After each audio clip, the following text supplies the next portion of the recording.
need 3 Okay, per great. code. Yeah, so I've been freaking out all week, but no, we're totally good. So yeah, we can get started.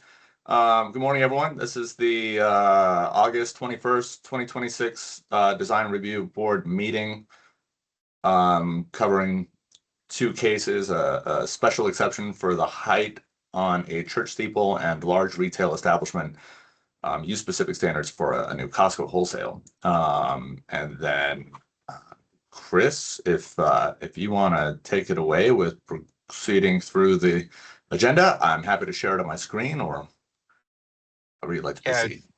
I think we start off with roll call. Do.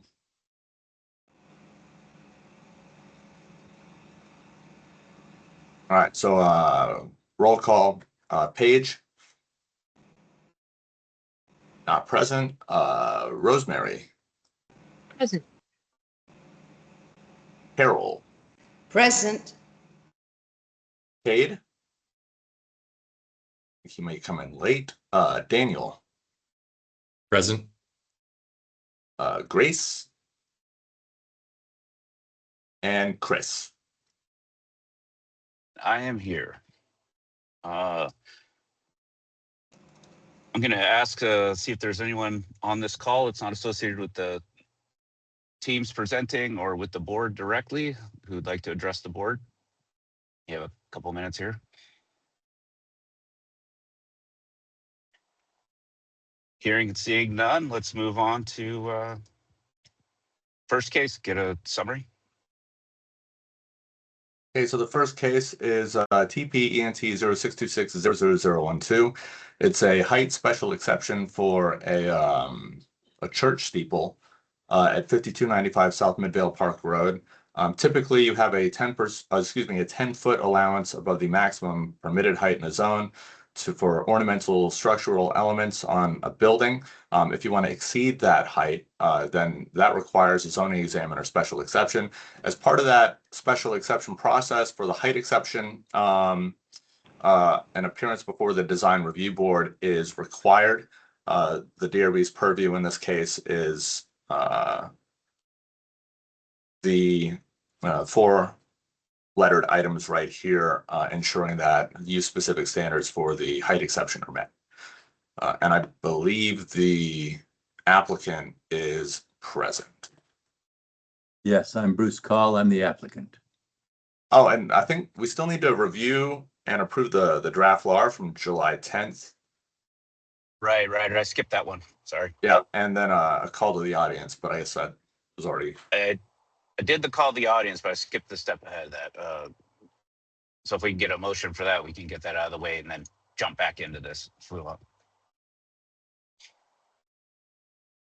I guess I'll make a motion that we approve those. Okay, I will second. All's in favor? Ayes. Okay. Aye. Any opposed? Hearing none, Gabriel, we can file those away. Excellent. Get back on with the show here and maybe get a quick, just a quick overview from the applicant. And if I could ask, we just kind of keep it to maybe addressing some of the points that are part of our purview. And Thank you. Yep. In the packet that was submitted, we had a rendering of the project from an aerial overlaying on the aerial from the area. Either you have it in the packet, or is there a way that I can share this? Oh yeah, you should be able to just share your screen. Okay, and so I'm looking to see how do I share the screen? I think there's so in Teams in the top right corner there's a share icon. It's like a rectangle with an up arrow in it. Okay, I see it. Yep, and then you share the window that it's in, or the Okay. application window. Perfect. Are you able to see this then? Yep. Okay. This shows probably the best, even of all the other exhibits, the easiest way to see how it relates in the neighborhood. You can see that there are homes all the way around. The project is planned to orient towards Midvale Park Road with access for parking on Newcastle and also on Midvale Park Road. The only part we're really talking about is the steeple itself, which you can see is a very tiny part of the overall project. With respect to the items that are requested that we address, one is that it is an ornamental element as necessary as a part of the project. I think that's pretty evident from what it is that's here. Two, that there isn't a place for human occupancy. There not only isn't room for one, but there is, there's obviously no way there except for maintenance to be able to get up there for cleaning and keeping birds, bugs, and bees away. The other is that it is not going to be a nuisance to anything in the neighborhood.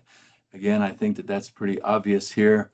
The site was originally intended to be for a church when the subdivision was first identified. It was identified as a church site, so it complies in that. So in all respects, I believe that we're in compliance, and it should be something that would enhance the neighborhood, and we hope and request your approval. One item that I would request your help on, and that is, it's hard to see because you can't see it here, but here along the front where my cursor is showing, there are a whole bunch of uglies. There's a couple of transformers, and there's a Cox cable pedestal and a few things like that. We're going to do everything we can to see about relocating them, and we'd like to have your support in our effort to relocate those uglies. Other than that, that's all that I have to present. Thank you very much.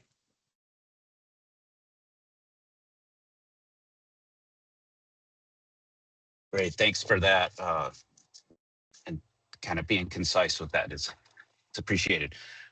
Any comments, questions? Open this to the board for a minute. I have a couple questions. Do you have a drawing to show us the setback and the height of the steeple that you're proposing? I do. Go into my file here.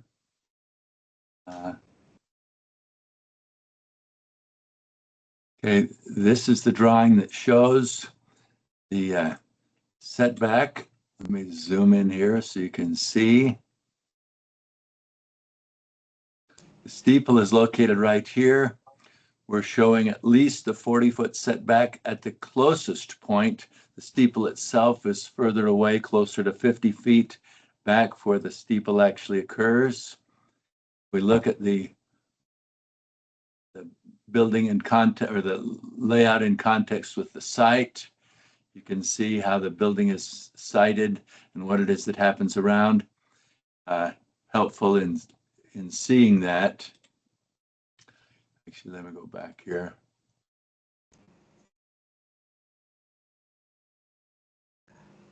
You can see here are the power poles right across the street, and you can see from the shadow that they cast, those power poles are between 75 and 100 feet, depending where which sets of power poles you're looking at. So you can see the power poles are considerably greater impact than what we would have. So there's showing the setback. And then if we look here, you can again see by comparison, here's the building, the elevation, and here are the power poles as a comparison.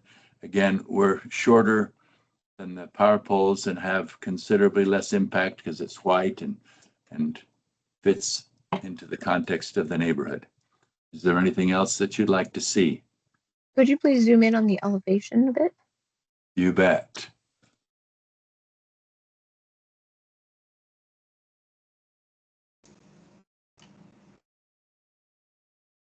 Okay, so 67 feet is the height.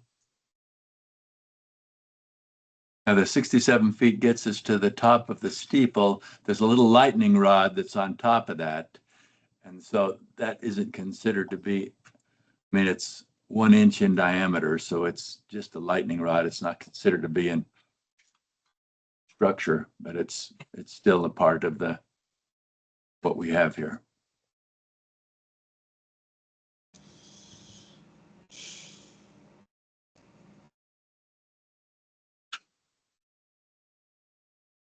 Okay, thank you.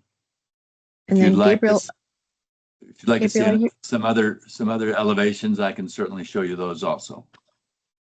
Thank you. Gabriel, do you have the purview handy that shows the allowable height? I do.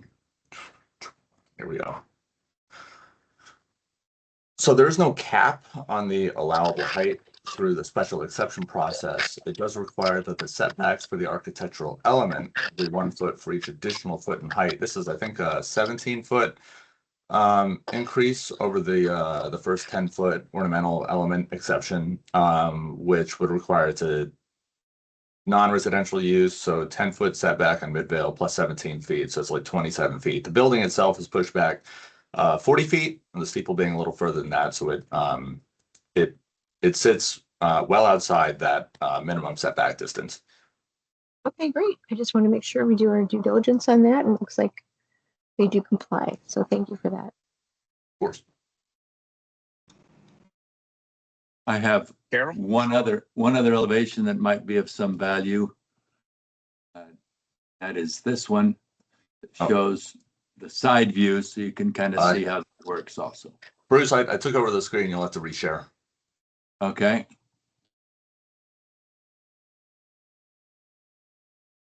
Is that,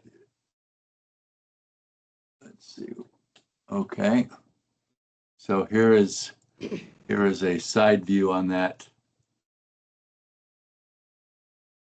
So you can see there's the only portion that is that we're asking for, exception for.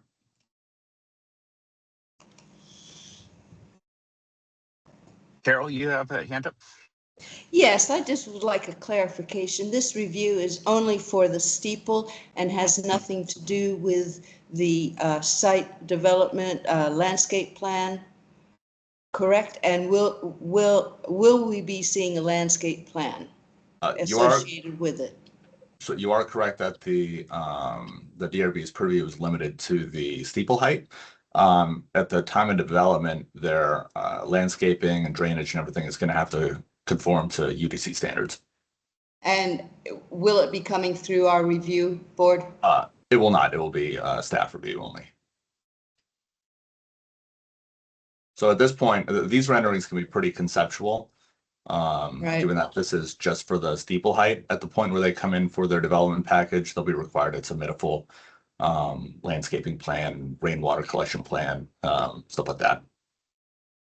And for your information, the intent is that we have a lot of trees like what it is that we're showing here. We're feeling like that's an important feature in this area. Yes, if I may express my concern at the conceptual plan, is there's a lot of parking spaces and a lot of asphalt. If I was reviewing this for the landscape, I would want to see what the parking requirements are and how many are provided, and perhaps look at any way that we could reduce the overall asphalt of the area. And of course, passive water harvesting methodologies. Right. So those will be required per the UDC, and that'll be Okay. Those will be All right. by staff. Thank you. Yeah, Carol, this site's outside the Rio Nuevo area, so it's not our normal, 2-part 14 question review. Okay. It's just solely for that the special exemption, which then brings us into the review process. And the special exemption is isolated to the steeple. Thank you.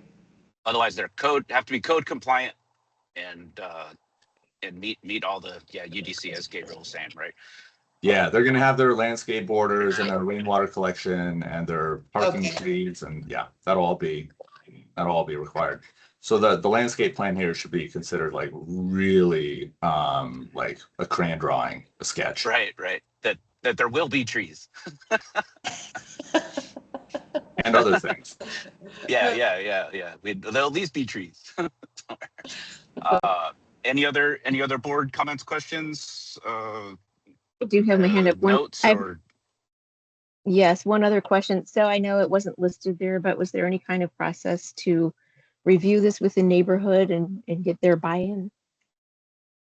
So, I can address that if you'd like. Yeah. We met with the neighborhood association, the HOA, and they have in the packet, we submitted an approval letter from them. And so that is done. And we also have there's a public meeting that is coming up here that we posted signs on the site, and the public meeting is actually next week. And that will allow for anybody anywhere to participate in the public meeting. Great, thank you.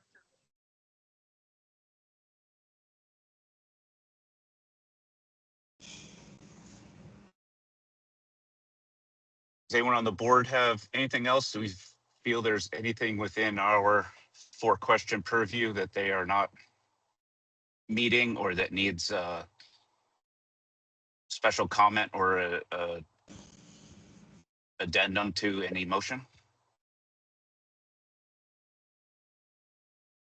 Just one more question, and maybe it's for the applicant and for Gabriel. I'm not sure how we can support you in moving or screening the utilities that you have a concern about in the right of way. You asked us to address that, and I'm not quite sure how this board can do that. Yeah, so that would be coordinated with the utility companies themselves. I think most of those should be in the right of way, and so you'd have to communicate with TEP and the telecom and whoever else has equipment up there to talk about relocating those or camouflaging those somehow. We have already met with them, and what I'm hoping that this board would do would say that they would support relocation of that, but they recognize that it's not,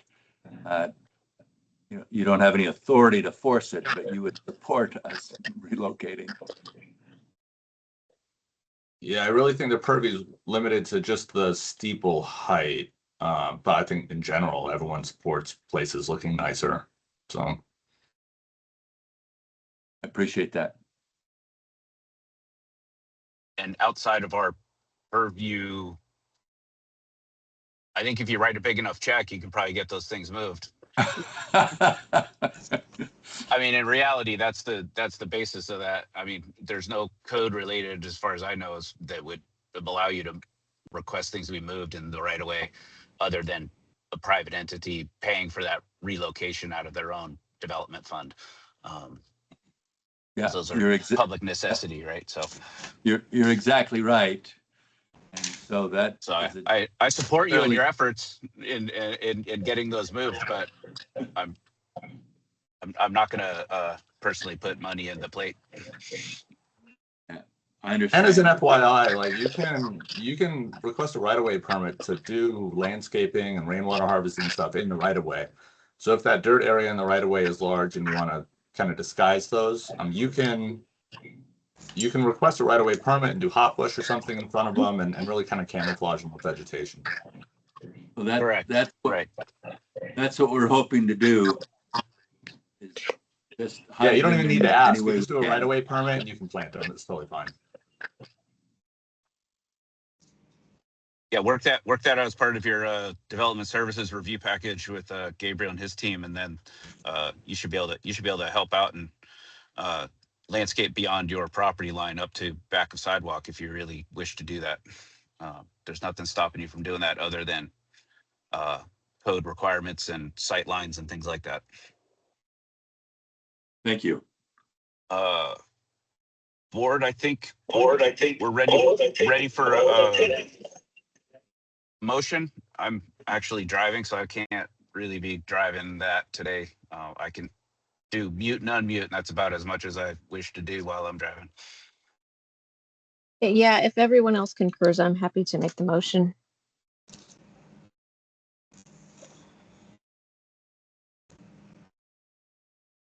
Gabriel, will you do me a solid and zoom in just a smidge? Not a problem. Thank you.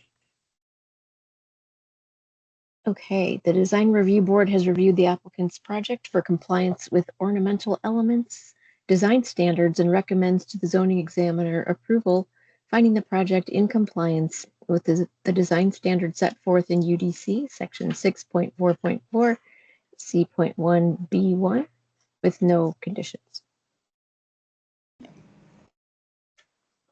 I second the motion.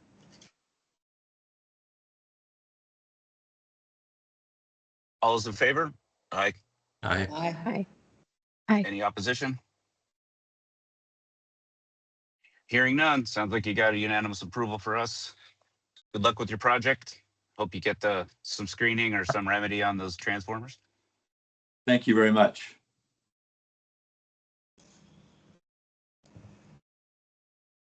Excellent. Moving Let's get on on to to the the next. big boy here, Gabriel. Yeah. So moving on to the next item, this TPENT 0226000004. This is an application, excuse me, this item is a review for conformance to use specific standards for a Costco wholesale at 9688 East Old Vale Road. The large retail establishment land use has several design standards at UDC 4.9.9.d, which conformance with those standards is required as a condition of approval. One of those requirements is an appearance before the design review board to assess whether or not those design standards have been met and make a recommendation to the zoning examiner and ultimately to the mayor and council, who will have decision authority about whether or not the large retail establishment special exception is approved. And I think the applicants are on today, and they can prepare a presentation if they like. Yes, we are. Yeah, Gabriel, And, before we start that, I just want to remind the design review board, this is also another kind of special case and doesn't follow our typical Rio Nuevo checklist. It has its own separate checklist. So let's keep those items in mind as we're listening to this and looking at the plans. If you like, I can review those real fast too. Yes, please. Okay. Yes, So thank you. the large retail establishment design standards include things like vehicular access, so safety and protection to adjacent residential uses. In this case, and I'm working on the staff report for these, it's still rough draft, but it's not near any residential uses. It's by a street that's classified currently as a collector by the major streets and routes plan, but it is a location that's in an area that's largely industrial. It's adjacent to a pad that also allows large retail establishment land uses without the DRB. I think there's a Walmart under development at a site adjacent to this Costco. And so the long-term plan for this road, although it is a connector, is to support these kind of land uses. Again, for buffers, there's no residentially zoned property near the site. I think the nearest residential zone property is something like 1,800 feet away to the north. Outdoor storage areas, they're going to be required to mitigate visual and noise impacts from residential uses. Again, given the site location, it's not a primary concern. Same with trash collection areas. Pedestrian flow, they're required to provide accessibility, safety, and convenience from the roadway to the front of the store.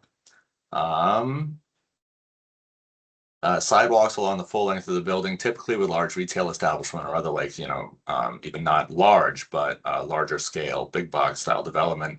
Sidewalks going all the way around the store can be accomplished with things like striping on the asphalt. Typically where there's like an automotive service use included as part of the large retail establishment, we don't expect the sidewalk to run all the way around because it increases the risk of pedestrian vehicle conflicts. Central features and community spaces. So there are several design features that are to be included in pedestrian ways, and those can be anywhere on the site, including up against the building for a large retail establishment land use. And they should run to the street. Bus stops being an integral part of the configuration. There are currently no bus service, or there's no bus line running down Old Vale Road at this time. That may come in the future, but right now it's kind of a moot point. Delivery and loading spaces, again, mitigating impacts to adjoining residential, and that's a non-issue in this case. Most of these are designed to reduce the impact on nearby residential areas. Traffic impact analysis, the applicant did provide a TIA. They'll be required to provide another TIA at the time of development, and any required street improvements at development package time will be coordinated in cooperation with PDSD and Department of Transportation and Mobility. But currently, DTM in the review hasn't identified anything above and beyond what the applicant has already proposed. They did provide a photometric outdoor lighting plan.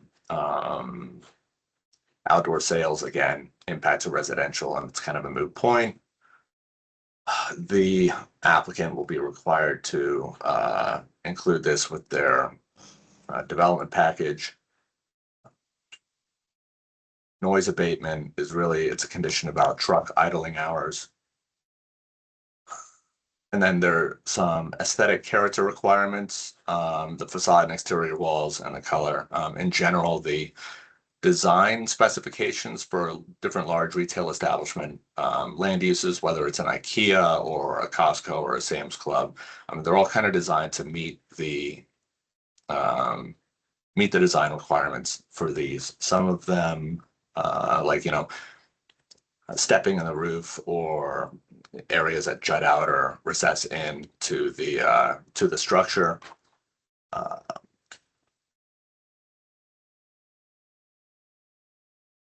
think where was vegetation? Yeah. Yeah, they are required as part of this to submit a landscaping plan and a shade study. They did provide both of those. Landscaping plan, as far as the use specific standards for the large retail establishment, is really for the special exception purposes, it's designed to ensure that there's adequate shade coverage for pedestrian areas on the site. They'll be required to submit a detailed landscaping plan and native plant preservation material at the time of development package submittal, where they'll be required to meet all UDC requirements for landscaping and screening and rainwater harvesting and hydroseeded basins and all that stuff. They did provide a landscaping plan that demonstrates that they're meeting the shade coverage requirements for the pedestrian areas on the site. The city of Tucson requires the shade study to be calculated for the major time of day, which I think is something like, don't quote me, but it's something like 12:40 p.m. on June 21st when the sun is 82 degrees over the horizon. The applicant prepared a shade study that computed shade with the sun facing directly down, which is actually it's harder to meet your shade requirements that way, and they did meet the 65% shade coverage requirement. So that's staff findings. And now, if the applicant wants to make a presentation, Chris, if you're okay with it, I think this would be the time. Yes, please. And I guess that's the same comment I made before on the other one. The applicant can kind of stay to addressing concerns that are within our review. That would be beneficial to time. Understood. I'll do my best to stay on topic here. So quick introduction. I'm Jeff Check. I'm also here with Reese DeMello from Where Malcolm. We're the architects on the project. We also have Therese Garcia. She's the real estate director at Costco overseeing this project. We have Jeff Child, who is our civil engineer, Robert Curley, who is our landscape architect, and then I believe we also have a representative from traffic on. And so I'll run through the presentation. As questions come up that require each of them to jump in, I'll cede the floor to them, but that is our crew. So to give you all some additional context in addition to what Gabriel had just gone through, here's our Costco site. We're on the south side of East Old Vale Road. To the right of us is that Houghton Town Center development, where the Walmart is currently under development, as discussed. To the left of our site, we have a DirecTV satellite facility. To the right of our site, we have a Tractor Supply Company. All of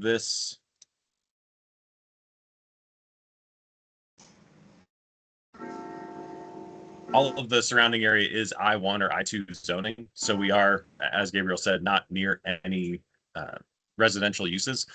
The nearest residential use is north of our property beyond an industrial parcel, this neighborhood up to the north here. So getting into our site plan, and I'm going to be zooming around a little bit here just to kind of highlight the portions I'm talking about.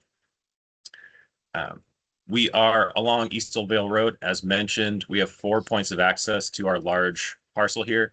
At the west end, we have a full access intersection. This is where most of our traffic, or most of our truck traffic, will be entering, including our delivery trucks and our fuel trucks. The delivery trucks will also be exiting from this intersection. Fuel trucks will enter down the road a little bit at a signalized intersection. So moving from west to east, I'll just touch on each one of these. We have a right in, right out in between out parcels 2 and 3, and then a full signalized intersection between 3 and 4. Down to the east of Tractor Supply, we'll also have an intersection. This is accessed from our site via an easement that Costco will have along the east side of Tractor Supply. As I was going through that, I did touch on the out parcels. So in this larger development, there will be 5 out parcels designated for future use. 3 of them are along East Old Vale Road, and then kind of tucked in between all these out parcels is our Costco warehouse, along with the parking field for that Costco. To the east corner, we have our fuel facility, which I'll touch on some of the details of that more a little later. And then we have our EV parking along the edge of the fuel facility as well. Each of these pieces we've connected with a pedestrian sidewalk. Along the front face of the building, we have a sidewalk that is mostly shaded, and you'll see on our shade study how much coverage is provided there. To get to the fuel facility via sidewalk, we have this pathway here. It also connects to our EV charging, so there is ADA access from our EV chargers along the edge of the property to the front entry. Looking to the north, we have our pedestrian sidewalk running up to out parcel 3 along the edge, and then we will be adding sidewalks along our property to East Old Vale Road. Make sure I hit all the points for this one. Yeah. And here's just a clear representation of where that zoning coverage lies across the streets. I-1, we're in an I-2 zone. This kind of just to clearly identify how far away we are from the residential properties, and identify that a lot of those buffers that would be required if we were adjacent to residential do not apply in our case. Jumping into our building elevations. So all 4 sides of this building will be an architectural ribbed panel. You can see on our main entrance up here, which is facing East Old Vale Road, we're providing a trellis structure as well as a portico at our entrance. This is part of our shade calculation to help us get to a full coverage here. And there's also additional landscaping along this front entry that we'll get into later, adding to that shade count. We're using 2 colors, and with these color changes around the building, we step the parapet just to break up this large facade and get it some variation. And then as we get to the entrance, that's where we kind of bring it down to a human scale with our canopy. And on my next one, I have a nice rendering of what that conceptually will look like. This creates kind of our primary wayfinding feature for the entrance. The portico, around the columns for the portico, we do have concrete benches for seating. All of this is shaded at the entrance, and then our wayfinding feature Costco sign to give members a clear point of entrance to head towards. And then one last thing I'll mention on this slide too, with our parapet stepping, our roof line is on our north and south wall. Our parapet is 6 feet above our roof line, which from a screening perspective, fully screens any HVAC equipment we have up there from the ground level. So just integrating that screening into the shape of the building, it's something we like to do on every Costco warehouse, and we're also applying that in this case. And this next slide is an existing building that opened recently. Slightly different shape because we won't have a liquor sales we won't have a separate liquor pod at the Tucson location, but just to show you what this canopy looks like, some of the benching features, and the quality of that material that we're using along the wall. And this next slide is to depict the color choices we're using. So we have this is like a Surrey beige, and I believe this color is Mystique Plus. But using those colors along each facade, and as we interchange them, we step the parapet, just again, break up those large facades, give it some variation along the entirety of the building. Moving on to our field facility, little site plan overview. This facility will be 4 pumps wide by 5 pumps deep. Each one of the pumps you'll see here is designated by this gray square. 20 pumps equates to 40 pumping positions. You can pump from each side of these.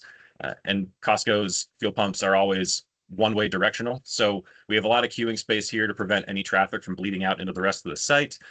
And then if you've been to a Costco before, you see those red light, green light identifiers to kind of keep the traffic flow moving through this, also helping avoid any backup into the site itself.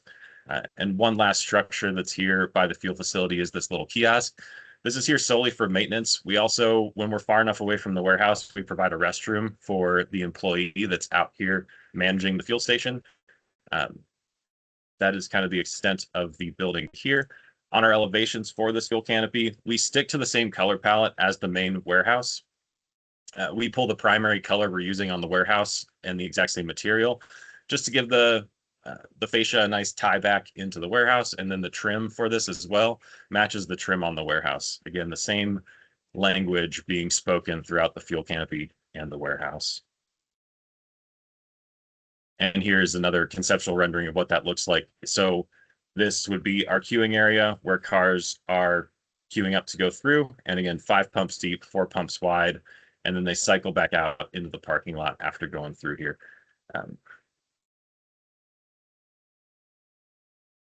And a recent opening as well, just to show you what the final product looks like in real life. I know renderings never get the full sense of it across, so we like to include these existing building photos when we can. Moving on to our landscaping plan. I'll talk through this a little bit, but then Robert, if you want to jump in and add anything, go for it. Get to my notes here real quick.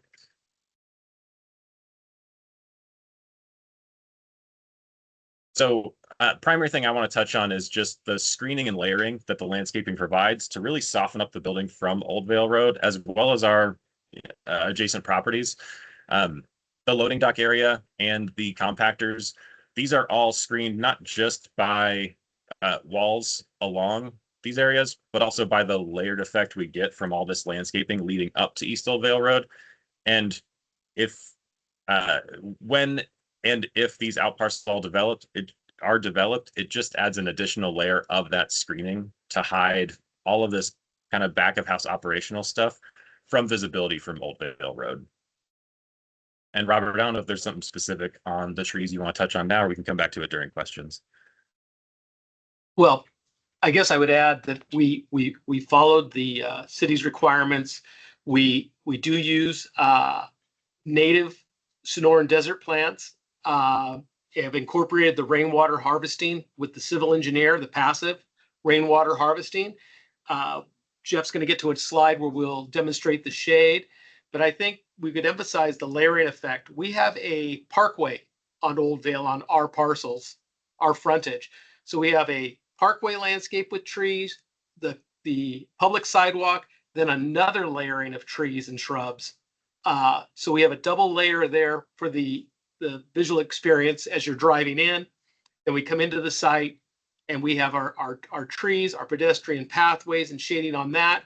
Jeff, you could focus on the trees we added along the frontage of the warehouse that also soften the architecture as well as provide pedestrian shade and help us achieve our goal and percentage required.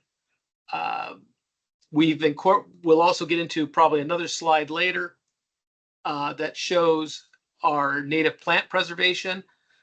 Everything that's required to be preserved has been incorporated in this site. We have a lot of large areas in the rear and the side, and we've incorporated all that material into the design and taken into consideration what the material is, how it wants to grow, and kind of where it was. So we kind of get a natural element along the southern edge or along the railroad tracks. one thing I'll add to, just to reiterate, the coverage required along our pedestrian access to Eastville Vale Road. We have a landscaping berm along the entirety of the sidewalk that's filled with trees and shrubs. And then when you get up to the out parcel, it's doubled up, as Robert was saying, with trees on both sides.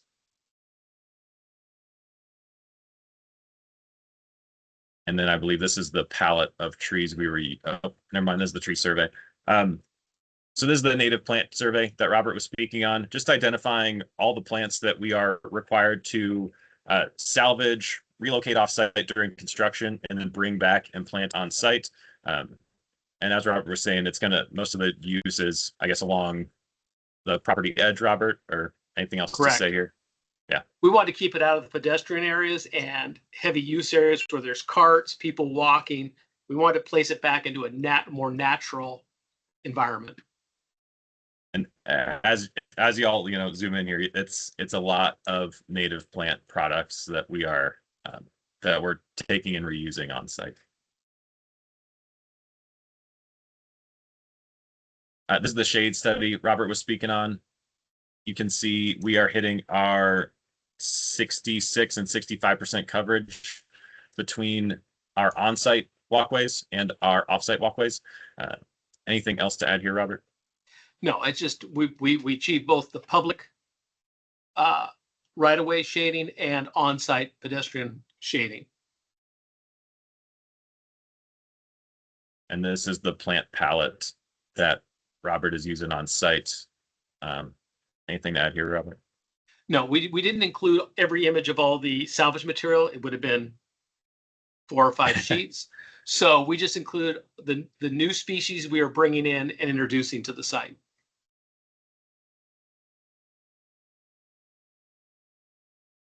All right. This is one of the more technical sheets in here, but I'll touch on it very briefly just to show that we did do our photometric study to make sure we had no light bleeding off of the Costco parcel. And I'll also reiterate here, every fixture Costco uses is a full cut-off fixture, so there is no light shining up into the sky on this property. And I can come back here if there are any further questions on this one, but just want to show you we did our homework there. And then this will be our last slide, just showing our retention basins. And I think the big thing to touch on here is that the landscaping, the site planning, and the civil engineering drainage work, it's all done in coordination. And just each one of our planners is a retention basin. And then along the south end of our property, we have our larger retention, I believe it's a retention pond. And I'll let Jeff, if there's anything else to add to this slide, I'll let you chime in. Actually, detention. Detention, but Detention. Yeah, I knew I was missing something. So that's, I can't And those are the parking field is rainwater harvesting, not retention or detention. So we have flow through planters, that fill up to an extent. And Jeff, if I get it wrong, you can correct me, of course. That will, fill up to their extent, flow through, and then eventually get into the drainage system and go into the larger basins as needed. yes. And I think I always like to hop back to the landscaping plan for our last slide. Just it's always a nice colorful picture to look at. But we appreciate y'all's time, and we are all here for questions. Thanks, Jeff. That was pretty thorough and right on the points we needed to cover, right? And Carol, I saw your hand go up and then go down, but I'm sure you want to kind of start jumping into landscape stuff. Right. Let's go to the, I'm just curious as to where the Pima pineapple cactus was found. Could you show me that on the native plant, where that was found? We have Philip from Terracon who did the survey. Okay. And he can chime in on that. Because it's odd that just one was found. Just one. Correct. It was very strange, but it was dead center of the site. Really? Yes. And where, can you show me on your planting plan where you're intending to transplant it, please? We're not. We can't transplant it on the site. We're going to see if we can get one of the nurseries to take it, or repository. Because Oh, they're so sensitive that yeah. if we were to transplant it on the site, it could potentially be lost. Okay. Have you spoken with the Pima County Native Plant Nursery? I have not had a chance yet, but I've already coordinated with our salvager, the proposed salvager, and they are aware of it, and they will be reaching out to potential entities. Okay, let's go back to the planting plan, please. Huh. Okay, you stated at the beginning that you're using all native plants. The Not all, oleanders. not all native. Okay. Not all. Oleanders are not native. Correct. You could do better. Those oleanders do nothing for our pollinators, our butterflies, or anything. They are poisonous. Every part of that plant is poisonous. I know I have no footing to stand on here, but I would like to recommend that you replace your Nerium oleanders with a Sonoran Desert native bush. Next, your Mexican feathergrass is an invasive, a bad invasive. As time goes on, it's getting worse. I would suggest that you replace that species with a native grass. Okay. Okay. I'm going through my list here. Oh, your curbed planters.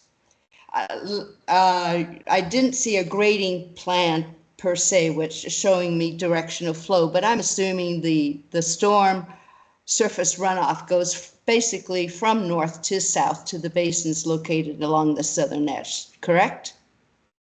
More or less, yes. Okay. Do the curb planters have slots in them to allow sheet flow from the adjacent asphalt? Yes, they will. Because I read in the plans that they are four-sided standard concrete curbing. With slots. Yes. I didn't see that in the details. Yeah, it will be with slots. They're all what we call flow-through planter. Okay. Yes. All those ones highlighted in Yeah, the blue. cyan turquoise. Yeah. The Okay. light blue cyan color.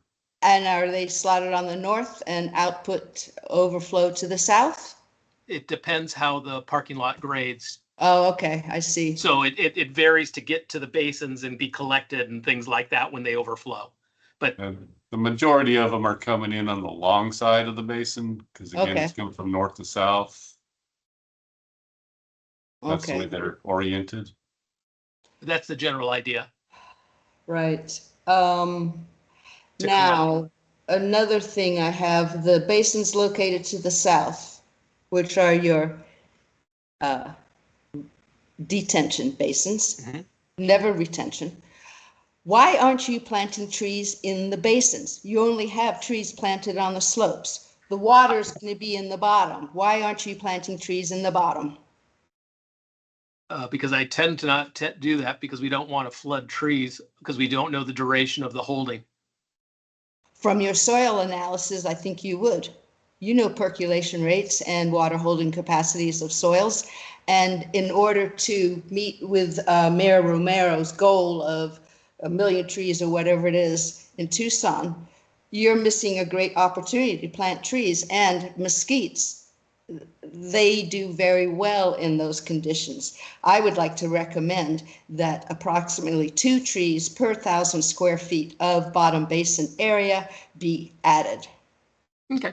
It's going to help reduce our carbon footprint and also help meet Mayor Romero's goal. Commissioner Clement, we would do that in the permanent basins, but not the 4 temporary, correct? Those are technically temporary basins until those pads are. The southernmost basins that in theory will be receiving the majority of the stormwater, correct? Correct. Thank you. Okay. My next question has to do with the Julian Wash Greenway. Yes.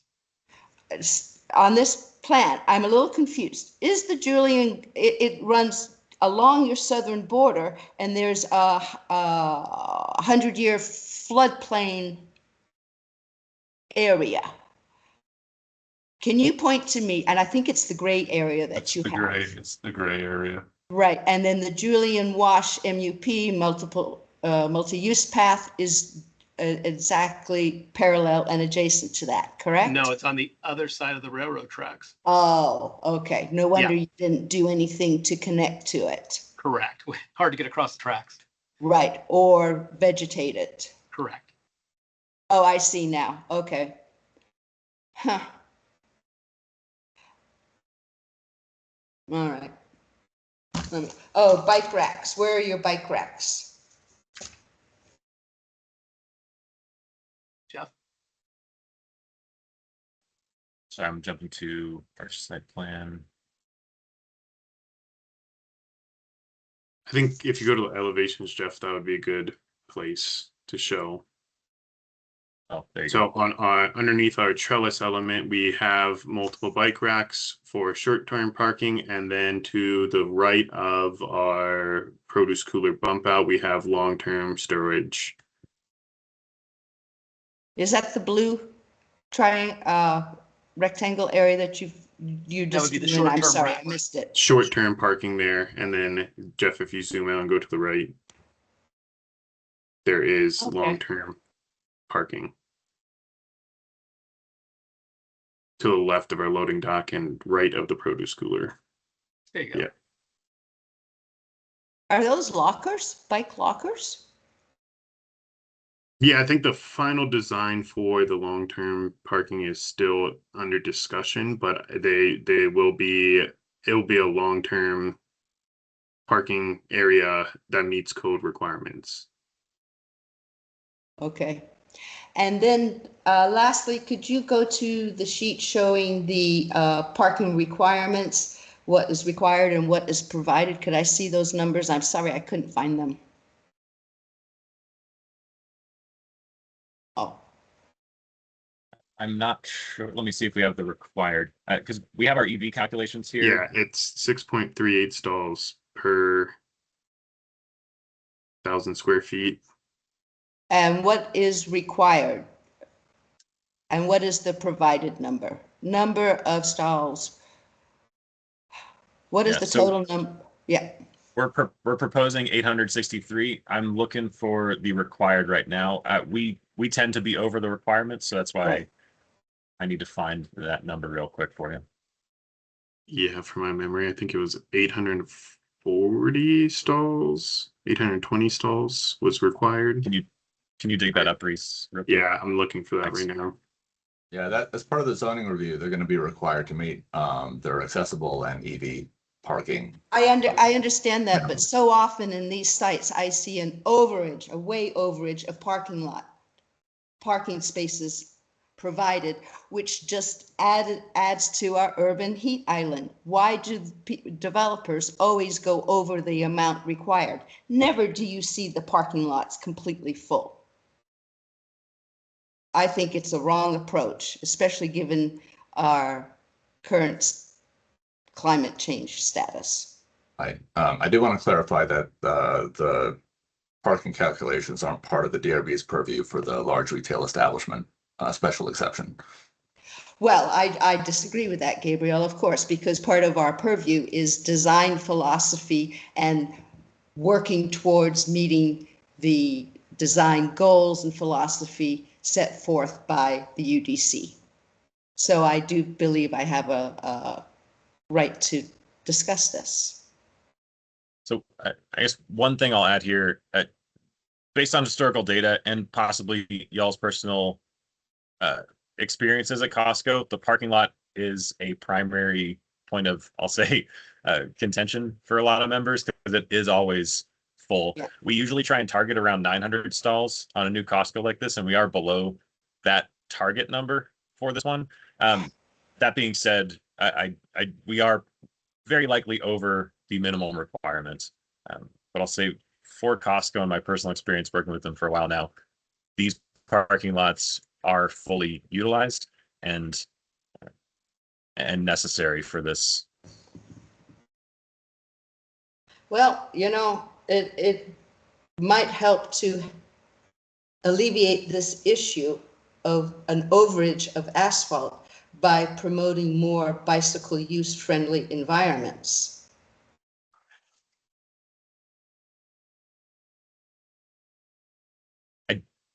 I believe, I don't know if Eastville Vale has a bike lane on it exactly, but I believe it speaking, does. but- speaking to what we do have on site, this pedestrian pathway to our entrance where we do have our bike parking is, please correct me, it's 8 feet wide. So Correct. nearly Okay. multi-use path width, if that helps alleviate that concern of having bicycle access. I'd love to see someone get a 400 pack of toilet paper on their bike and bring it home. That'd be kind of a fun look into. Yeah, I had a two-door sports car, and Costco trips were they were Yeah, difficult. quite the challenge. Yeah. Carol, are you are your checklist? Yep, I'm through my checklist. So the items I heard on that list that may trigger a comment or a an addition to any motion might be a recommendation of a couple plant material changes Correct. and a recommendation to look at adding trees into the basin bottom. Yes. Okay. And, I know I'm not supposed to design, but your mesquites would do best in that. I spec. agree, Yeah, especially the natives and not the hybrids and down in the basin. correct. Um, Always. the hybrids tend to blow over in that situation because they don't like wet feet, but our natives tend to like wet feet. Yep. Jeff, I had a quick question. Since Carol was asking about parking, is there an opportunity within these additional retail pads? Gabriel, you might have the answer to this too, of doing a shared parking plan or a overlapping parking plan that some of the parking for Costco serves these pads and some of those pads parking serves Costco. Yeah, And that's potentially feasible. towards the end of, Carol's idea of like, if one of these is a super, a salad to go, whatever, they're still going to have 30 parking spaces that'll never get used. Right. Could those count? Could we investigate some uses like that within a zoning? So yeah, at the package? time those come in for development, that is something they could explore if they wanted to reduce the parking on site. Those out parcels wouldn't be, those would be developable by right. And I agree that people tend to oversize their parking. I also think that like Costco, I've never parked close to the building at a Costco in my experience. They kind of need it, but yeah, you could enter into shared parking agreements with Costco and those out parcels there. But that would be on the parcel. Those parcels are going to be private. Are they? They're not held under this. That's correct. Primary developer. Is this considered a primary developer with sub-development areas, or is these all owned by Costco? So I think currently they're all owned by the same, Primary developer. yeah, ownership entity. But I think like some lot line reconfiguration would be in the works for this, and those would be, I believe, sold off and developed by other firms. Okay, so Costco is not the primary landowner developer. They're entering into agreements. Therese, maybe you can clarify this more, but I, as I understand it, own these out parcels, and I don't know what the plans are for future users, but when those future users do come along, they will have to go through, as Gabriel said, the approval processes. Yeah, correct. It's not really anything that I'm looking at a recommendation from this board. I was just curious to see what the long-term development strategy would be there, as it seems to be a common and contemporary urban design practice to start looking at shared parking programs, especially within adjacent conjoining lots. Thank you, Chris. And Carol, I also want to clarify, like I work pretty closely with our landscape engineer when doing review for special exception land uses, and my wife's an arborist, so I'm a huge fan of native plants, and I think Chad Keller, our landscape engineer, and I we'd be leaving comments about things like oleander Because, they're not in the preferred plant list. That's No, something you can see. it does nothing for our beloved Sonoran Desert. I hate them. Let's do hot bush. I hate them too. There's Well, too- actually, I kind of looked into the list, and it's an oleander, and it's being used in a non-screening capacity. So there's plenty of Yeah. 3 to 5 or 5 to 6 foot height and width larger green shrubs that work in our environment that could be easily switched out for that. So I don't think that's a heavy lift for our landscape architecture friends. And with regards to the Mexican feathergrass, we have some beautiful native grasses that would do well. In particular, you might want to look at the Muhlenbergia species. Or no grasses at all. They tend to get maintained poorly. That's true. That's true. I'd rather see more trees. I'd rather see more trees in those permanent detention basins. The grasses agree were in with that. some very, very narrow planter areas, so we get some greenery in there. But we'll find a Okay. good we'll find a pseudo. They're only in spaces where I don't like cars or anybody else bumping into plants, or they have to be over trimmed to your thing. Right. I have a big problem with people that turn Texas Ranger into saguaro cactus. And just trim, let them. I like plants. I design so everything grows to its natural form and shape. You don't have to trim it. That's what I like. That's up to the maintenance crew that is hired. They're Well, all trained I with know. their little hedge trimmers. It's I ridiculous. like to slap their hands. Yes. But I'm with you. I want this to look very natural. That's the design intent. I space plants to their ultimate growth so they just touch sometimes, but they don't have to be turned into a formal clipped hedge. That's not the goal. It's an informal hedge or an informal screen, or Right. plantings are left to grow to their full shape so they cascade and do what they're supposed to do and look natural. A plant that is excellent for trimming because it grows in an upright shape, it might not be small enough, would be the Asclepias subulata, desert milkweed. Asclepias subulata. I know I'm not supposed to say species. It's okay. And we have, just so you know, we've been in discussions with Chad. They really attract butterflies. They're a wonderful plant. Okay, we'll look into that. Jojoba might be a good oleander substitute too. Rosemary, do you have a comment, question? I have a few things that, as long as the landscape conversation is kind of wrapped up, I'd like to jump to kind of a more architectural site plan type topic. Yeah, let me check. Let me check. Carol, Okay. are we good on your list? I think we have your 2 items that for the end discussion we might want to add onto our motion. Are you good otherwise? Yeah, I'm counting Okay. 3 trees in the basins, Mexican feathergrass and Nerium oleanders. Yeah. Right? Okay. Plant So it's changes, 3. and then plants in the basin, right? Okay. All right. Thank you. Okay, great. In that case, I have a few comments. If you could go back to kind of zoom in on that parking plan. I noticed your EV parking is way at the back of the parking lot, and that doesn't seem ideal. I'm wondering if you could consider moving it maybe closer to where that handicap parking bank is over on the east side. So one thing I'll speak to here, and this is just, sorry, were you done with your question? No, go ahead. Okay. When these spaces are parked out front or out at the entrance near the handicap spots, we find that more people are parking in them who don't have EVs because everyone's just looking for a space at a Costco, and they end up getting utilized more often for EVs when they're further away from the entrance. I understand that's not ideal for the handicap space that is EV, but we do provide that ADA connection to the entrance canopy from our EV spaces as we're showing them now. So that's the rationale behind why we like to keep them away from the entrance. It's that just increases utilization. I can confirm that's the case. I get that too. And I see people do it all the time, but I'm just wondering if you could consider moving it a bit closer.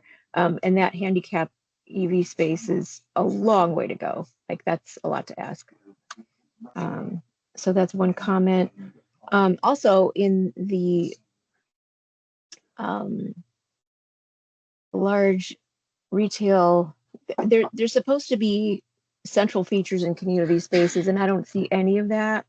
I just see the regular, shaded canopy out front that every Costco has. I don't see anything special here. I had some ideas for that. I know Costco doesn't allow dogs typically, but some people do have service dogs. You could have a little service dog area someplace out in the parking lot. This is a long-awaited Costco. The people of Southeast Tucson have been waiting for this for a long time. They're very excited, and some of them will be traveling quite a ways to get there. So maybe like a small play area for kids. Just trying to think of some ways that you guys could provide some of those community features that are needed in that part of town. There aren't a lot of parks down there. So I don't know if that's something Costco would consider. So yeah, I'd like to hear your thoughts on the community amenities that you're providing. Yeah, so we do see the entrance canopy as a space that could be used for gathering, waiting for pickup from someone, drop off areas. And that's the primary reason that we provide those benches around each one of these portico columns.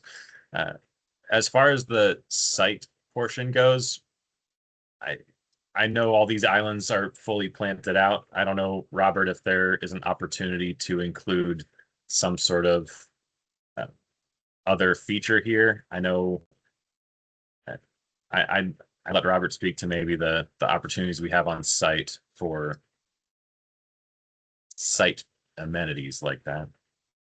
We can investigate with the team and Costco and determine what would be feasible.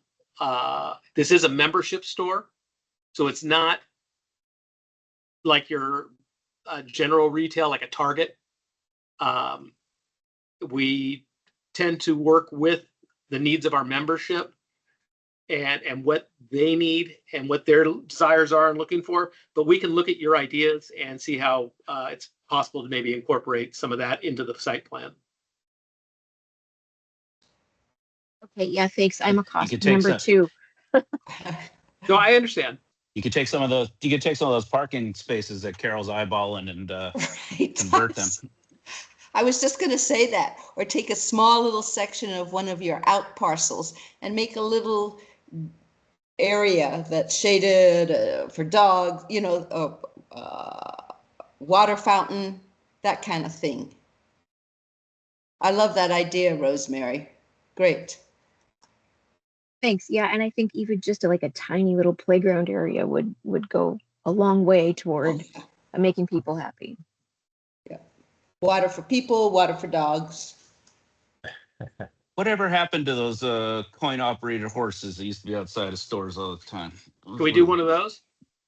Those were a big hit when, we still had cigarette machines. Rosemary, got anything else? No, just kind of hitting hard on that central features and community spaces section, just because I don't see anything. And so that would be something I would want to add. And that is when we've done these reviews in the past, that was something we stuck on and held on in prior reviews on other cases like this, that community space, or as Carol was starting to head towards, connection to larger mobility or recreational use packages is an important thing. That we don't really have that here because of the tracks. We can't really get you to cross the railroad tracks. That would have been an awesome connection. But I think that community space and having something a little more outward facing from the Costco, even the membership is something I think we should probably talk more about. That's a really, it seems like it's a minor provision in our review, but it's actually probably the biggest one. Yes, and then just a question, because I know the title of this review is a special exception review, so I'm not sure I'm clear on what are the special exceptions being requested. So the special exception is it's an entitlements process where like if you were to do like a Sprouts and it was under 100,000 square feet, that would be something pursued as a by right development, right? Which means it's there's no exception required. So like additional types or like a rezoning, or if you want to do a cell tower, those are other special exception types. Because the large retail establishment, I think this was established back in like 2001 or 2002 in Tucson because people were concerned about like some large scale Walmarts coming in and displacing other stores. And so the large retail establishment design guidelines were in so that the final approval for a large store like this would have to come from the mayor and council. And so the special exception is just like the additional regulatory hurdle for specific land uses, whether that's a large retail establishment or a cell tower. I think like marijuana dispensary, blood donation center requires a special exception. To further clarify in the central features and community spaces, the use specific standard requires that at least two of the features are present. And in my staff review, I did find that this met that requirement per the use specific standards. And Okay. if thank I recall, Gabe, it was the portico and Reese, maybe It's you the- remember the other. Yeah, it's the portico, it's the benches around the portico, the shade features on the pedestrian area on the north side of the building. If I was gonna make one suggestion, it would be for maybe one or two shade structures on the sidewalk with a bench under them. I think that would be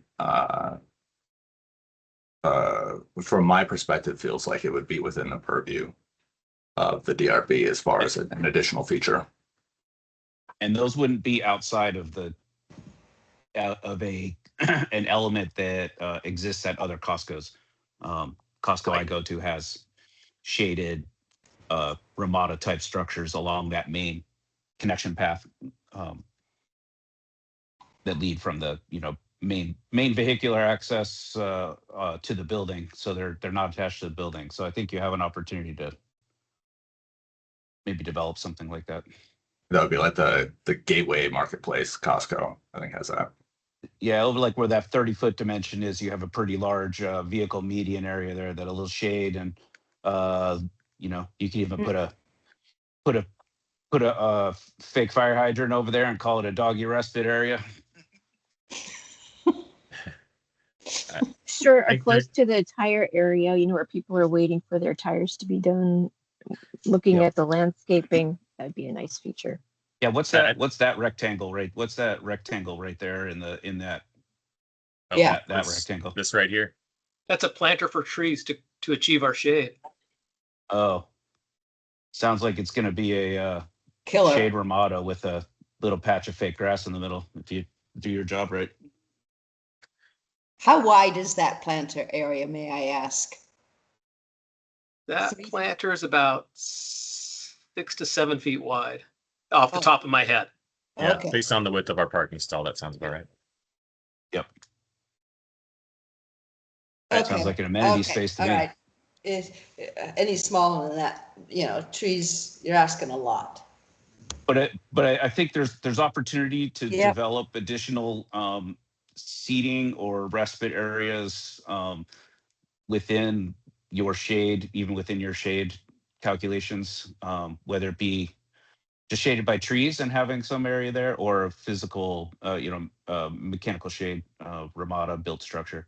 I'm not going to necessarily tell you how to achieve it, but I think that might be a main comment on ours. So I think I Rosemary, agree, and that- then yeah, Go ahead. and then also like I was just gonna say, people like to go to the food court, grab an ice cream or something. You could have like an outdoor dining area with shade where they could enjoy things that they bought at the food court. I've thought of that pretty much every time I go to Costco when the weather's nice. Okay, I do think there's a few places where we can look at some type of site benching. I think that's a possibility. And I'll get back with the team and we can look at where something like an amenity space would make sense off Right, the building in the site. and have it tied to those two major pedestrian routes would be ideal, right? Yeah, absolutely. Awesome. Anything else from our board? Carol, you have your hand up again? Yeah, could you go back to your perspective of the Costco entrance, the rendering, yes, okay. So I'm looking at that and I just need some peace of mind here. Look at Yes. your curbed islands. They're raised and they're bermed up. There's no water thing harvesting going on there, not even possible because of the elevation of the ground. If that is not going Understood. to be the case. With any rendering, I try and heavily label it as conceptual. I absolutely agree this isn't in sync with how the curbs will be. So again, this is kind of the gap between an architect doing the rendering and Right. trying to adapt everything we're receiving from the civil engineer and the landscape architect and blend it all together. So yes, so your planting areas will be recessed down from the overall grade of the asphalt, correct? yes. And then as Robert and Jeff were saying, the curbs we do have will have those cutouts. Inlets and outlets. Yes. Okay. We can't control these rendering people very well. I'm the problem there. Yeah. They'll And look, no trees down the line. yeah, don't look at architects like to draw Conceptual. plans so their building shows.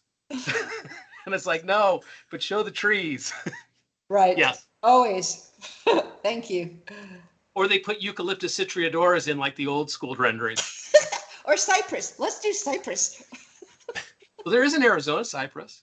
There is a beautiful one, but it would not live for 1 second in this microclimate. I get I you. would not be happy. No. I used to like to put trees and people on elements that I couldn't render very well. So a tree or a well-placed person would help that drawing look great. It's a good strategy. Yeah. So any other comments, questions, conversation from board?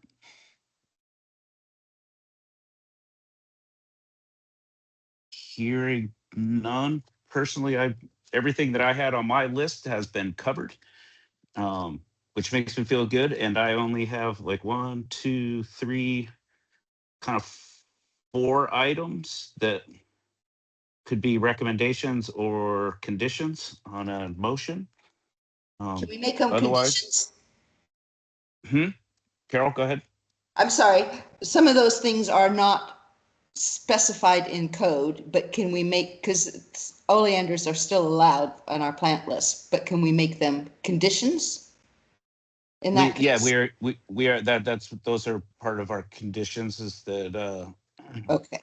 you know that they what I have currently is that they look back at the plant list and make some noted substitutions for non-native or invasive species. Thank you. Perfect. Provide as allowable, because I think there might be, with putting trees in the bottom of the basin, that there's potential that may impact some calculations in the basin. I've had that happen in the past, Carol. So I don't. I like the idea, but let's maybe put a caveat on there as allowable by engineering. Add trees into the bottom of the basin. Okay, at a minimum of 2 trees per 1,000 square feet. That's a 20 by 20 times 2 is 800. So you'd get decent coverage. We have Yeah. in entitlements case required trees planted in basins. Pardon me? We have in a recent rezoning case required tree planting within the basins and hydroseeded basin walls in lieu of like riprap. I'm pushing Pima County to do that too. Yeah. So there is precedent for those conditions. What is the planting? Do you recall, Gabriel? I'm sorry, the planting. I think the density of planting of trees in the basin, is that specified? It was a smaller scale development proposal. It was a subdivision, so I think we only asked for like 2 trees per basin. And then hydroseeding for other plants.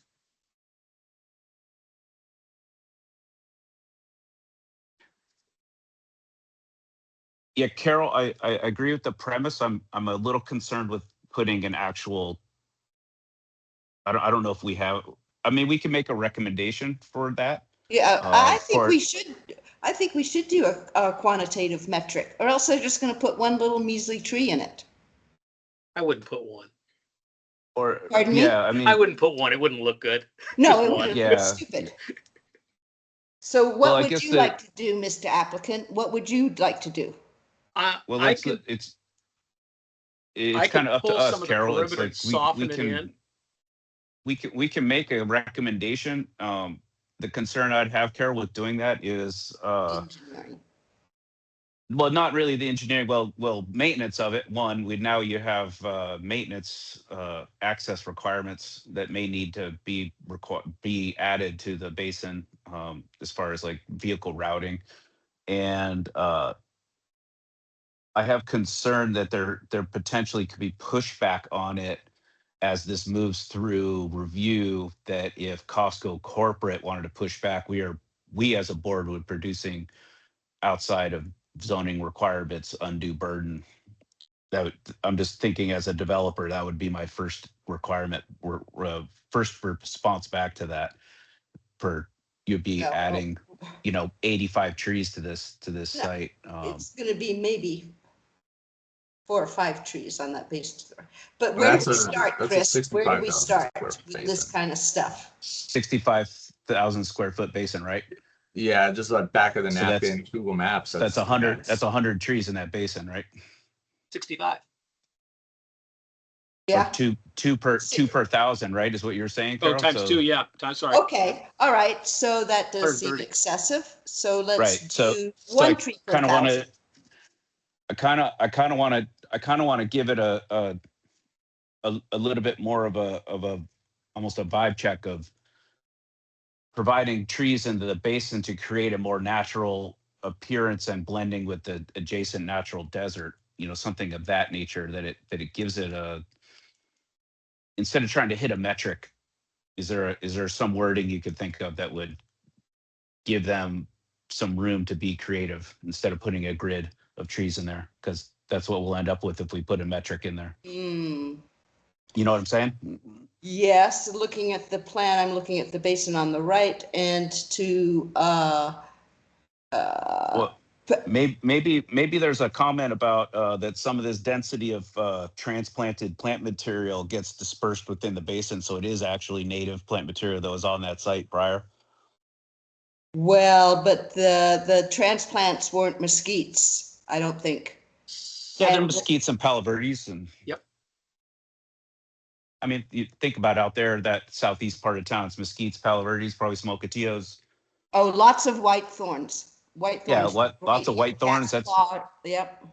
That's I what's going to live end in up in the riparian basins anyway, right? Because that's where Right. those plants live, is right along those little rivulets of sheet flow. How So how about I mean- how about if we make the statement, we use the engineered basins as planting areas for the All your relocated TOSs. native plant material. So I've got a draft condition here that for great. consideration.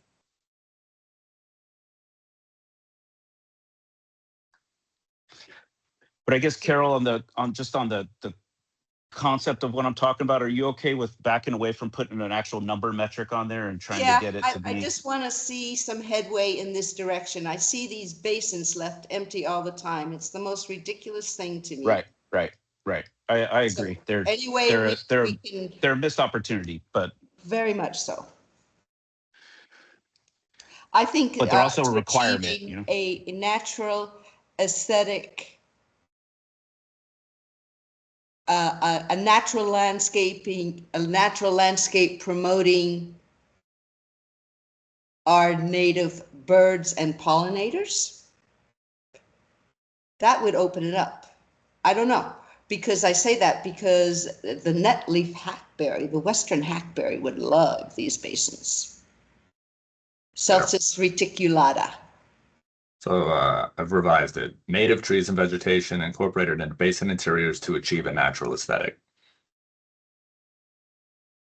And, oh, I know, they're like this, in promotion of the program for 1 million trees for Tucson. Would that help? As part of a condition, I think the conditions should be pretty Yeah, short, sweet, easy to interpret. Typically, when I do it like an entitlements case, I try not to do. Any reference? I try and keep them short and Okay. sweet and like easy to interpret. Gabriel, I'd like to add a reference to the materials transplanted on for the native plant be focused in these areas. So maybe utilizing transplanted materials, on-site transplanted materials to the extent possible, some notation like that. Here we go. Robert, just a question regarding that sort of statement. Is the transplanted material more susceptible to the drowning you were worried about in the basin? Because I feel like we were talking about a specific tree that can handle it, and I just want to make sure we're not setting ourselves up for failure in what we put in there. Well, Yeah, I think we ought to keep it to mesquites. They're just a workhorse. the side the side slopes are more conducive, but it's engineered, man-made, and you're trying to plant a shrub that was growing in a natural environment, most likely flat or slightly sloping, onto a manufactured slope, which isn't conducive to the plant how it grew in its natural environment. But I thought, Mr. Applicant, we're talking about the trees going in the bottom of the basin, which I'm visualizing as flat. Oh, he was asking about the water issue. Yeah. So I was saying the side slopes are less problematic, but they're problematic for the native species as they grew on the site. So to take that plant and plant it on a slope is not how it was growing naturally. We'll come up with a good solution for you. I understand your desires and wishes, and I took copious notes. Great. In my experience working with Chad, taking something from a part of a site that's kind of like not a collector of water, where water just kind of passes through, and this specific location is more arid, and then planting it in an area that's got more water accumulation tends to be bad for the plant, because it didn't grow to be successful in an area with that much water. So I think we have had that discussion before, Chad and I. That is correct. Yeah, Gabriel, I'm going to push back on that a little bit, that in this part of town, that these plants that are being transplanted are where the water is. That's why they're there. Right. And that if you look at this, you have sheet flow from basically northwest to southeast-ish. And the railroad tracks create a natural dam, which is already basically a de facto detention basin along that edge there. In my experience, these plants may be good to be in this area, but yeah, I'll leave it up to applicant and to their landscape architecture team to figure out what would be useful for plants in this space. But whether it's all new materials or an emphasis on using their transplant materials may be up to them. But that's why I added the as available, or what did I add onto mine? To the greatest extent possible. To the extent possible, right? So to the extent possible, could be 0, could be 1, could be all of them. I'll leave it up to you, but as long as there's plants in the bottom, I think Carol and I would be satisfied. Why is that area even getting graded? Huh? Well, to create a basin. I know, we can't flow all of our site water into the natural channel all at one time. We have a maximum queue. Correct. Okay. So you don't flood that area. Right. Okay. Right. I understand. Natural water out. It's just a shame we could just leave that untouched. Wouldn't that have been nice? We actually are leaving the area between the railroad tracks, and we have a retaining wall, and that is actually all staying natural. Good. Okay. That's good. And all the material in that's that there. 100-year. Yeah. Yeah. Okay. Okay. Enough. Are we? Yeah, I we popped good? some verbiage. I was just going to say I popped some verbiage into the chat about another condition for the community amenities, if you guys want to take a look. Now I got to open chat. I can read it, Chris, if you're driving. No, I got it. Okay, No, I've been home for most of this. I was just dropping my daughter off at school. So good. Glad to hear. I'm good with that.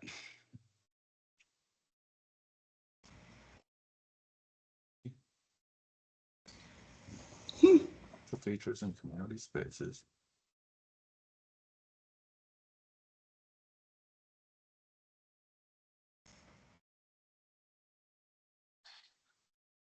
So Rosemary, beyond that comment about community spaces, the EV charging locations, is that something you would like to have you actually formally put into a recommendation or comment that the location of those be explored to be somewhat closer? I own an electric vehicle, and I kind of anecdotally would say almost the farther away would be better, but I also don't want to walk 300 yards to Costco. Yeah, I mean, I'd like them to look at it. I don't know if I can formalize it or not, but especially the handicapped EV spot, it just seems excessively far to ask someone to go. So in regard to that EV spot, we try and keep them together because that's the most efficient way the equipment works. Very much. But I understand the desire, but I'll reiterate that when they are close to the entrance, they end up getting filled with cars that are not EV capable and therefore utilized less. So I feel very strongly about this one. I think a recommendation on our end, Rosemary, might not be that they need to be moved, but that there's maybe another round of on your end on engineering and looking at site planning, that if there's an opportunity to get them in a more conducive location to the building that still provides some sort of, I guess that they're not an attractive nuisance to non-EV drivers. Yeah, I mean, I think it would be a recommendation just to consider it. I wouldn't put it as a formal condition. Awesome. Okay. And then Rosemary, I worked this up from the language you put in the chat. I don't know if you have any feedback on it. Central features. Are water fountains required in the central features and community space requirements? They Dog are fountain. not. Do we want to include those? Do we think it's, I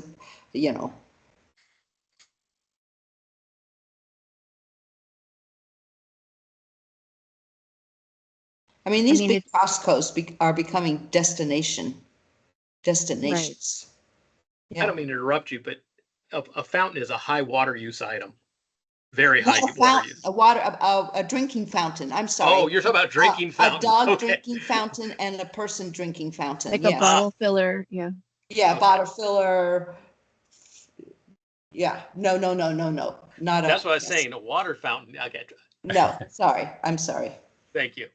If So in being general, Costco would be the biggest water fountain in town. So that's what I was saying. I was kind of shocked you were I'm going, what? Are you Yeah, right. Why didn't you say something sooner? I mean, man. you can't just get one. You got to buy 4 of them. I don't think it's required to have a water bottle filler outside, but I would like a little bit more specific language, Gabriel, than what you put there. Something with shaded seating. You don't have to put all the suggestions I listed, but Incorporating. And I'll just add here too, we do have a water fountain and a bottle filler in the warehouse near the restrooms. So that is available to anyone coming to the warehouse.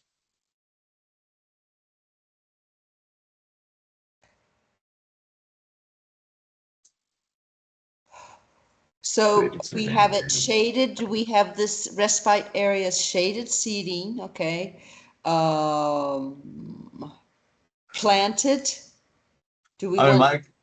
My concern there would be, they already have really good landscape shade coverage, and I know that Gateway Costco has those like shade covers over some of the pedestrian walkways, but they did a really good job of their tree planting. And if I had to pick the shade cover or like tree planting, Yeah. I'd I veer toward, the tree planting being the ideal solution. For sure, it sequesters carbon. Would cutouts for a bench to niche in off the sidewalk in those areas, especially that one where you talked about the rectangular planter that we have for trees, if we kind of cut in with a little bit of concrete and put some benches in there, would that help with the requirement? I think it would help. Yeah, the idea I have is to create shaded seating where people are going to be waiting, or where people are going to want to use an outdoor element of the food court, or they have Our food tires court's that they're waiting. interior on this building. I get it. I get Okay. it. But she's trying to make it outdoor. Yes, I'm trying to provide an outdoor amenity. Yes. Right. I think And if we'd that be outdoor amenity happens to be along the 800-yard walk from a main road to your building, that would be beneficial.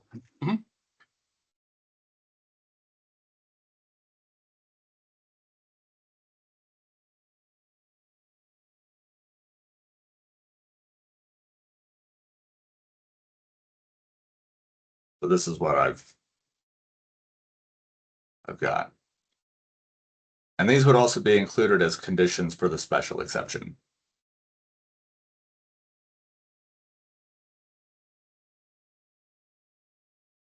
So just to clarify, for these community spaces, we would need a total of 4. Well, I The think it requires entrance 2. canopy, the trellis feature at the bike parking area, and then So- 2 additional. So the requirement is for 2 specific items from the community features and spaces use specific standard. So the ones you've got, incorporate a couple of those. This would be 2 additional respite areas along the pedestrian walkways, in addition to the stuff up against the building. Just the Gabe, can we shaded have seating. can we have the words detached from the building or not adjacent to structure? Because the 2 you have currently fulfill this requirement. They are along pedestrian routes, but they are incorporated into the building facade and building architecture. So the two areas we are requesting to be developed would be within the field of parking. Okay, right. so I've got along pedestrian routes in the parking area. Or do you ever refer to sidewalks as collector sidewalks? Nope. Arterial? No, that's not a classification. So I've got in the parking area, shaded seating along pedestrian routes in the parking area and not adjacent to any structure.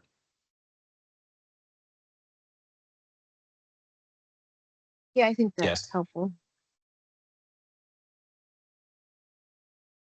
And Gabriel, can we add to the first one? I'm going to combine your 2 comments, Carol, into one. That first condition starts off with substituting invasive, or I want to be very specific on which ones these are, Carol. So invasive or poisonous plant material with native or desert adapted. You could just say the oleander and make it easy. Yeah, I think we should. Landscaping shall incorporate native and. Why don't we just say Miriam Yeah, oleander shall not be used, shall not let's be just hit it over the specified. let's just hit it over the head and say Bam. Substitute oleander and stipa for regionally acceptable materials. Well, actually, there's a Appropriate I don't think natives. there's any others. in a TSM. So, yeah, there, it's section 5.3 or something. Plant materials, plant seed lists, native seeds. There we go. Scroll down. Are you looking for the list? Yeah, this isn't exhaustive. Yeah, no, But that's native seed. Yeah. He has, Mr. Applicant has the notes. We've suggested species. Let's just say Sonoran Desert Native Species, appropriate Sonoran Desert Native Species. We don't have to spell it out. Mr. Applicant's been taking notes. I can see. That this is not the condition that we discussed. That would change a third of his plant list. If you wanted to stay at just Sonoran Desert, we kind of boiled it down. We want to substitute the oleander and the stipa specifically. Okay, oleander right? and yes, and stipa Mexican feather grass shall be replaced with. Sonoran Desert Yeah. adapted plant material. Yeah, that works. Well, they could argue that those two are, because they are. But you already said you don't want them, and we agree to that. Okay, all right, all right. Well, yeah, and yeah, there we go. Oleander and Mexican feathergrass shall not be used. There you go. Thanks, Gabriel. That's the way to say that. Now you're open to. I write a lot of conditions. There you go. Very perfect. Thank So we you. don't have to get back into this cycle of whether it's native or not, because there's other plant material out there. It's just, I think the intent is to avoid noxious or invasive. So I think that's what I had on my list. If Rosemary, if you're good with EV location, just being something we discussed, or and having a kind of a handshake honesty deal here, or do we want to add it as an actual condition? No, I don't want to add that as a condition. I just wanted to make sure we discussed it, and that if there was an opportunity to move it a little closer without having it be occupied by non-EV vehicles, that'd be great. But it sounds like you guys have already looked at that. Yeah, I know, like Culinary Dropout, there's always a big dodge in the EV spaces because they're right by the entrance, and it's very annoying. Right, Yeah. and I wouldn't do that, but maybe a little bit closer to the building between the fuel island area and close to the handicap parking, but just my 2 cents. Oh, that might be. Yeah, and I think we did look at putting it closer, and we didn't want to put our transformer gear in the area of the planters, just because the flow of the water, that I think, Jeff, we did look at that before, and we relocated it back to this area just to kind of get it closer to the fueling station, and then kind of also basically, so it's considered a recharge / fueling area, and for operational purposes, like we want that to be close to the fuel facility to consider charging and fueling as a similar operation on our site plan. Yeah, Reese has been in a couple of these meetings. Right on. Yeah, that makes tons of sense. Let's start changing the paradigm of what refueling looks like, right? Yeah. And I hope those are better than 6 kilowatt-hour chargers, but that's personal. These are Level 3. required to be level 3. Yeah, so the EV charging requirements per zoning code, like if they wanted to do level 2 chargers, they would need like 43 chargers, but you can swap out level 2 for level 3 chargers, and so they've met that zoning requirement to have the 15 level 3 like direct current fast charging stations on site. I wouldn't even be able to get my shopping at Costco done in the time it takes my car to charge on a level 3. Yeah, it'd be like it's like 20 minutes. I'll be getting a Just 40 cent a minute charge after overage charge. Just a question along those lines. It's not in our purview, but is there any requirement for stub outs for additional EV charging stations for future? I'm not sure. That'd be a zoning question. It's not something I usually. Jeff, I thought we looked into this, and I don't think there was EV capable language in the code. There were 3 different categories, and I'm forgetting what the tiers over each one. It was EV ready, EV capable, and then EV chargers. But yeah, I know we're meeting the requirements for each one of those tiers. I just forget the numbers on each one of them. And the reason for going with these level 3 chargers was exactly what Gabriel was saying. The quantity we would need to go level 2 was enormous, and Costco as a standard if they're going to do EV, they're going to do level 3 chargers. So it worked out for both of those reasons. Yeah, that works great. And you know that if you have your transformer there, almost anything within that block would be able to be capable of being pushed into an EV zone, depending on the capacity of the transformer. And Walmart's adding them too, so they're going to be fighting with their neighbor over getting that EV traffic. Yep. And the power required. Yeah, I was No, gonna say, that's I don't you're think you're this is battling with the power data center available. down the street for the power. So, board, I think we're good. Are we satisfied with these conditions and what we have on here? I think I'm ready to move to a motion if everyone else agrees. Yes. Yes. Awesome. I'll make the motion here.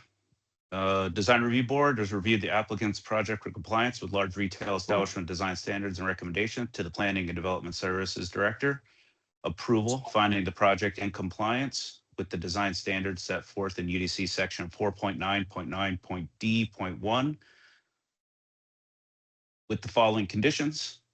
Condition 1, native trees and vegetation will be incorporated into basin interiors. To achieve a natural aesthetic, transplanted on-site materials shall be used in these areas to the greatest extent possible. Condition 2, oleander and Mexican feathergrass shall not be used. Condition 3, developers shall include 2 additional respite areas incorporating shade, seating along pedestrian routes in the parking area, not adjacent to any structure.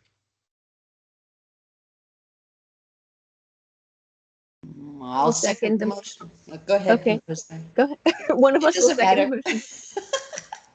Seconded by everyone.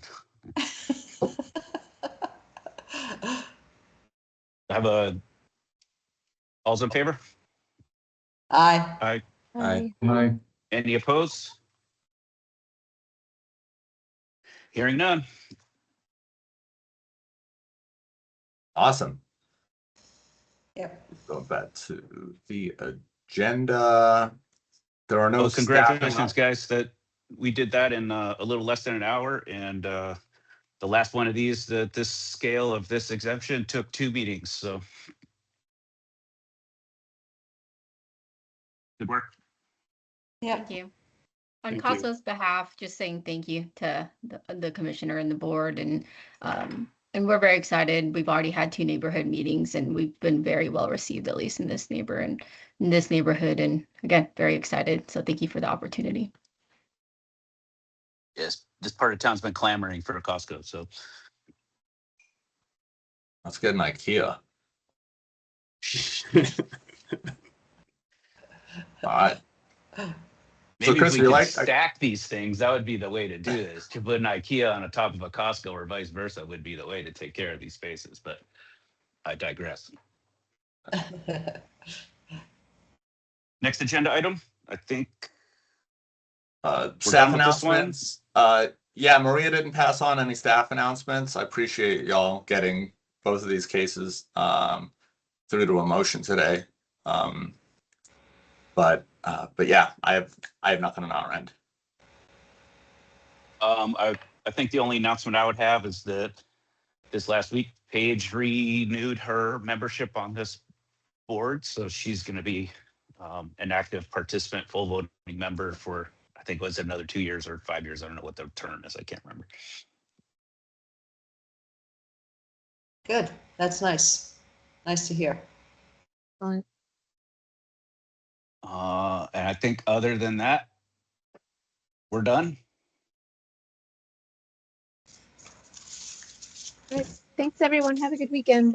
Thank you. Thanks, everyone. Thank you. 10:22. We're adjourned. All right. Bye. Good luck Bye. with your project.